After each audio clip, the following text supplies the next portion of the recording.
അപർണ രാജീവ് കൂടി ചേരുകയാണ്. അപർണ, ഒരു ഗായിക എന്ന നിലയിൽ ഏത് തരത്തിലാണ് എസ് ജാനകി എന്ന ഗായിക താങ്കളെ ഇൻസ്പയർ ചെയ്തിട്ടുള്ളത്? ഈ നഷ്ടത്തെ എങ്ങനെ നോക്കിക്കാണുന്നു? ശരിക്കും ഒരു തീരാ നഷ്ടം തന്നെയാണ്. ഒരു ഗായിക എന്ന രീതിയിൽ പാട്ട് കേട്ട് പഠിച്ചു തുടങ്ങിയ സമയത്ത് ജാനകിയമ്മയുടെ പാട്ടുകൾ ഒരുപാട് കേട്ടാണ് ശരിക്കും എന്താ പറയാ നമുക്ക് ഒരു പാട്ട് കരിയർ ആക്കണമെന്ന് ആഗ്രഹമുള്ള ഏതൊരു ഗായകനോ ഗായികയോ അവർക്ക് ഒരു പാഠപുസ്തകം പോലെയാണ് ജാനകിയമ്മയുടെ പാട്ടുകൾ എന്ന് എനിക്ക് തോന്നാറുണ്ട്. കാരണം ജാനകിയമ്മയുടെ പാട്ടുകൾ അത്രയും വെറൈറ്റിയാണ്. ഇങ്ങനെ ഗസൽസ് പോലെ ആ ഒരു സ്റ്റൈലിലെ പാട്ടുകളുണ്ട്, അല്ലെങ്കിൽ അത്രയും മെലോഡിയസ് ആയിട്ടുള്ള പാട്ടുകളുണ്ട്, വളരെ വേഗത്തിൽ ചടുല വേഗത്തിൽ പോകുന്ന അങ്ങനെ എല്ലാ വെറൈറ്റിയും ഉള്ള പാട്ടുകൾ ആ ശബ്ദത്തിൽ ഏത് പാട്ടും ഒരേപോലെ വണങ്ങുന്ന, മലയാളത്തിലും തമിഴിലുമായി എത്ര പാട്ടുകൾ അങ്ങനെ പാടിയിട്ടുള്ള ഒരു ഗായിക എന്ന രീതിയിൽ ശരിക്കും ഒരു വളരെ ഷോക്കിംഗ് ആയിട്ടുള്ള ന്യൂസാണ്. വളരെ ദുഃഖം വരുന്ന ഒരു വാർത്ത തന്നെയാണ്. ഒരു സിംഗർ എന്ന രീതിയിൽ മാത്രമല്ല, ഒരു ഗായിക അല്ലെങ്കിൽ ഗായകൻ എന്ന രീതിയിൽ അവർക്ക് മാത്രമല്ല, സംഗീത പ്രേമികൾക്ക് എല്ലാവർക്കും അല്ലെ, സംഗീതം കേൾക്കുകയും ആസ്വദിക്കുകയും ചെയ്യുന്ന എല്ലാവർക്കും ഇതൊരു ശരിക്കും ഒരു വലിയ സങ്കടം വരുന്ന ഒരു വാർത്ത തന്നെയാണിത്. പിന്നെ ഇങ്ങനെയുള്ള ലെജൻസ് അവർക്ക് ഒരിക്കലും മരണമില്ല എന്ന് പറയുന്നത് സത്യമാണ്. ജാനകിയമ്മയുടെ പാട്ടുകള് നമുക്ക് എപ്പോ വേണമെങ്കിലും നമുക്ക് കേൾക്കാം. ആ ശബ്ദ മാധുര്യം നമുക്ക് എപ്പോ വേണമെങ്കിലും ആസ്വദിക്കാം എന്നുള്ളതൊരു അത് തന്നെയാണ് അവർക്ക് മരണമില്ല എന്ന് പറയുന്നത്. അപ്പോ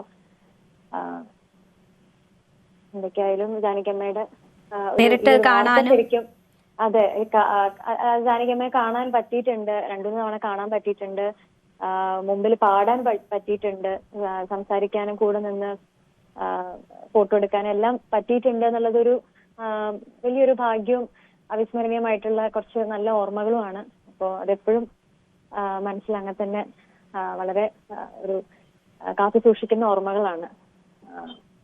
ജാനകിയമ്മയുടെ ആത്മാവിന് നിത്യശാന്തി നേരുന്നു. തീർച്ചയായിട്ടും ഇതൊരു പെട്ടെന്നൊരു ഷോക്കിംഗ് ഒരു ദുഃഖമായിട്ടുള്ള ഒരു വാർത്ത തന്നെയാണ് ഇപ്പോ.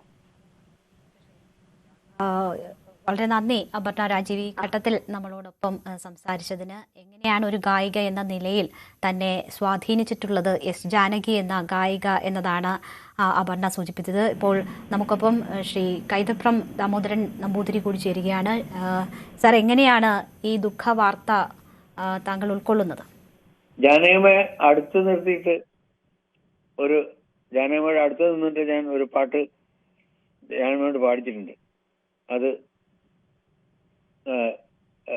മഴയത്ത് മുംബൈയിലെ രവിയേട്ടൻ്റെ ചെയ്തിട്ടുള്ള ഞാൻ എഴുതിയ പാട്ടാണ്. അന്ന് രവിയേട്ടന് പകരം രവിയേട്ടൻ എന്നെ അമ്മയുടെ അടുത്തേക്ക് പറഞ്ഞു വെച്ചു. എന്നിട്ട് അമ്മയ്ക്ക് ലിറിക്സ് ഒക്കെ എഴുതി കൊടുത്തതൊക്കെ ഞാനാണ്. ഒന്നും വേണ്ട, അവർക്ക് നിഷ്പ്രയാസം ഏത് പാട്ടും പഠിച്ച ഉടനെ പാടും. അങ്ങനെയുണ്ട്, ഇതൊന്നും പ്രയാസമൊന്നുമില്ല ഒന്നിനും. എനിക്ക് ഭക്തിയാണ് അവരോട് എപ്പോഴും. ഒരമ്മയോട് തോന്നുന്ന ഇഷ്ടം ആണ് അവരോട്. മലയാളത്തിന് ഒരിക്കലും മറക്കാൻ പറ്റാത്ത 1960 മുതൽക്ക് ഇത്രയും കാലം നമ്മളെ ഉണർത്തിക്കൊണ്ടിരിക്കുന്ന അമ്മയാണ്. ആ അമ്മയെ ഞാൻ എല്ലാ മലയാളികൾക്കും ഒപ്പം സ്മരിക്കുന്നു. ഒരു എഴുത്തുകാരൻ എന്നുള്ള നിലയ്ക്ക് ഞാൻ അവരെ നമസ്കരിക്കുന്നു. അമ്മയുടെ ഓർമ്മ ഞാൻ നിലനിർത്തുന്നു. നമസ്കാരം.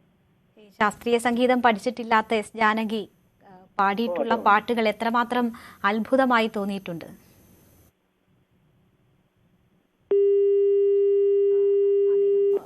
ടെലിഫോൺ ലൈനില്ല. എസ് ജാനകി എന്ന ഗായികയെ എത്രമാത്രം ബഹുമാനത്തോടെ കാണുന്നു എന്നത് ചുരുക്കം വാക്കുകളിൽ ശ്രീ കൈതപ്രം ദാമോദരൻ നമ്പൂതിരി നമ്മളോട് പറഞ്ഞു കഴിഞ്ഞിരിക്കുന്നു.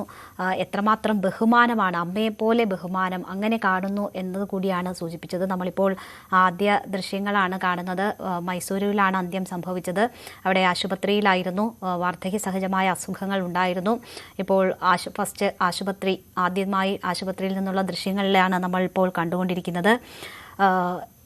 രാജ്യത്തെ പല ഭാഷകളിലായി ആയിരക്കണക്കിന് ഗാനങ്ങൾ ആലപിച്ച സംഗീതാസ്വാദകരുടെ ഹൃദയം കീഴടക്കിയ ഗായികയാണ് വിടവാങ്ങുന്നത്. ദക്ഷിണേന്ത്യൻ ഭാഷകളാണ് ഏറ്റവും കൂടുതൽ ഗാനങ്ങൾ ജാനകിയമ്മ ആലപിച്ചിട്ടുള്ളത്. ദേശീയ പുരസ്കാരം 4 തവണ ജാനകിയമ്മയെ തേടിയെത്തി.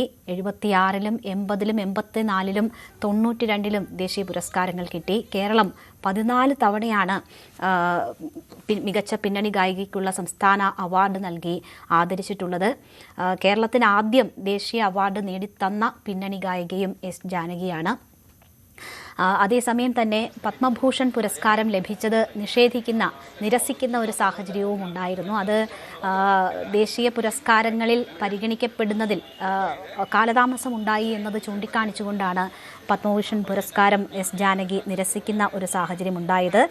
ദക്ഷിണേന്ത്യയിൽ നിന്ന് ഉള്ള കലാകാരന്മാർക്ക് അർഹമായ അംഗീകാരം പലപ്പോഴും ലഭിക്കുന്നില്ല, അല്ലെങ്കിൽ ആ അംഗീകാരം ലഭിക്കാൻ വൈകുന്നു എന്നതൊക്കെ ചൂണ്ടിക്കാണിച്ചുകൊണ്ടാണ് പത്മഭൂഷൺ സ്വീകരിക്കുന്നില്ല എന്ന ഒരു പ്രഖ്യാപനം, അങ്ങനെ ഒരു നിലപാട് പ്രഖ്യാപനം കൂടി എസ് ജാനകിയുടെ ഭാഗത്തു നിന്നും ഉണ്ടാകുന്നത്. എന്തായാലും നിരവധി ഭാഷകളിൽ അത് നമ്മുടെ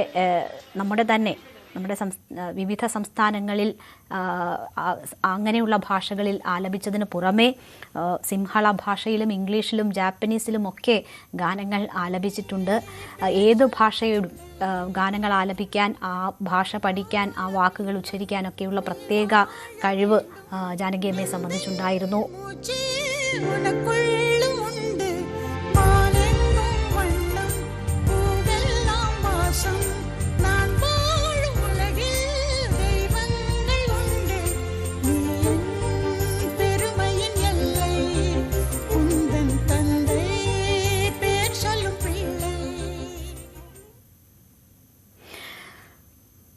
ആയിരക്കണക്കിന് ഗാനങ്ങൾ ബാക്കിയാക്കി എസ് ജാനകി വിടവാങ്ങുകയാണ്.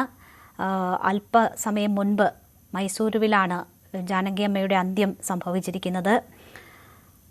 വാർദ്ധക്യ സഹജമായ അസുഖങ്ങളാണ് മരണത്തിലേക്ക് നയിച്ചത് എന്നാണ് മനസ്സിലാകുന്നത്. ആശുപത്രിയിലായിരുന്നു അന്ത്യം. മറ്റ് വിവരങ്ങൾ അറിവാകുന്നതേയുള്ളൂ. ഓരോ സംഗീതപ്രേമിയെയും സംബന്ധിച്ച് ഒരുപാട് ഓർമ്മകൾ ബാക്കിയാക്കിയാണ് എസ് ജാനകി എന്ന ഗായിക മറയുന്നത്. ശാസ്ത്രീയ സംഗീതം പഠിച്ചിട്ടില്ലാത്ത എസ് ജാനകി പക്ഷേ ആ ശാസ്ത്രീയ സംഗീതങ്ങൾ പോലും വളരെ അനായാസേന കൈകാര്യം ചെയ്തിട്ടുണ്ട്. എല്ലാ വിധത്തിലും എല്ലാ ഭാവത്തിലുമുള്ള ഗാനങ്ങൾ ആലപിക്കുന്നതിൽ അവർ അത്ഭുതത്തോടുകൂടി ഓരോ ഗാനങ്ങളെയും കൈകാര്യം ചെയ്തിട്ടുണ്ട്. നമ്മളോട് സംസാരിക്കുന്നവർ തന്നെയും അതിനെ എത്രമാത്രം എങ്ങനെയാണ് ഉൾക്കൊള്ളുന്നതെന്നും എത്രമാത്രം പ്രചോദനമാണ് ഓരോ ഗാനങ്ങളും, എസ് ജാനകി എന്ന ഗായിക ആലപിച്ച ഓരോ ഗാനങ്ങളും തങ്ങൾക്ക് നൽകിയിട്ടുള്ളത് എന്നതും അവരുടെ അനുഭവങ്ങളിൽ നിന്ന് ചൂണ്ടിക്കാണിച്ചു. അങ്ങനെ ഓരോരുത്തരെയും സ്വാധീനിച്ച സ്വരമാധുരിയാണ് എസ് ജാനകി. എസ് ജാനകി വിടവാങ്ങുകയാണ്.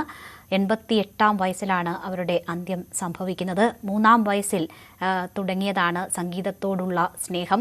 അത് 19-ാം വയസ്സിൽ സിനിമാ ഗാനങ്ങൾ ആലപിക്കുന്നതിൽ തുടങ്ങി. പിന്നീട് രാജ്യത്തിൻ്റെ വിവിധ ഭാഷകളിൽ ആയിരക്കണക്കിന് ഗാനങ്ങളാണ് എസ് ജാനകിയുടെ സ്വരമാധുരിയിൽ നമ്മൾ കേട്ടത്. ഏറ്റവും കൂടുതൽ ഗാനങ്ങൾ ആലപിച്ചത് ദക്ഷിണേന്ത്യൻ ഭാഷകളിലാണ്. കേരളത്തിൽ ഏതാണ്ട് മലയാളത്തിൽ 1200ഓളം ഗാനങ്ങൾ എസ് ജാനകി ആലപിച്ചു. ജാനകി അമ്മ എന്ന് വിളിച്ചുകൊണ്ട് എല്ലാവരും ചേർത്ത് നിർത്തിയ, അല്ലെങ്കിൽ എല്ലാവരെയും ചേർത്ത് നിർത്തിയ ഗായിക കൂടിയാണ്. ശ്രീ രമേശ് നാരായണൻ ഇപ്പോൾ നമുക്കൊപ്പം ചേരുകയാണ്. ശ്രീ രമേശ് നാരായണൻ, എസ് ജാനകി വിടവാങ്ങുകയാണ്. ആയിരക്കണക്കിന് പാട്ടുകൾ ബാക്കിയാക്കിക്കൊണ്ട് എങ്ങനെയെ നോക്കിക്കാണുന്നു? കൂടുതൽ വാർത്തകൾക്ക് news 18 Keralam YouTube channel subscribe ചെയ്യുക.